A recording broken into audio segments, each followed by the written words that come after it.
Welcome to our channel. Today we how to log into Webflow Designer, detailed guide step by step clearly. Open your preferred web browser. Type in the URL for Webflow, which is www.webflow.com. Press the Enter key to navigate to the website.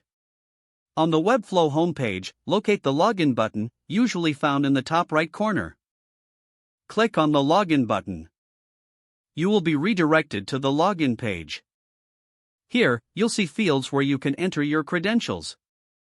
In the first field, input your email address associated with your Webflow account. In the second field, enter your password. If you want to stay logged in, check the Remember Me box. Once you've entered your credentials, click on the Login button. If your email and password are correct, you will be directed to your Webflow dashboard. From the dashboard, locate the Designer option on the relevant project. Click on the Designer option to access the Webflow Designer interface. If you encounter any issues logging in, click on the Forgot Password link. Enter your email address again if you choose to reset your password.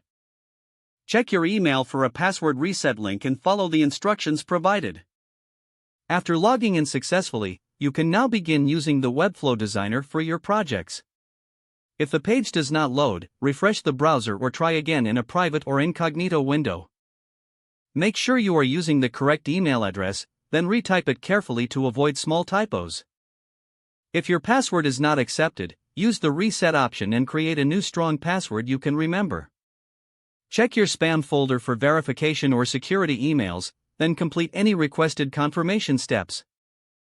Enable two-factor authentication if available to improve account security and reduce unauthorized access risk. After signing in, review your profile details so your contact information and settings are accurate and current. If you see an error message, note it down and try again after restarting your device and internet connection. Log out when you finish, especially on shared devices, to keep your account and payment information secure. If the page does not load, refresh the browser or try again in a private or incognito window. Make sure you are using the correct email address, then retype it carefully to avoid small typos. Don't forget to like this video and subscribe to our channel for more step-by-step tech guides.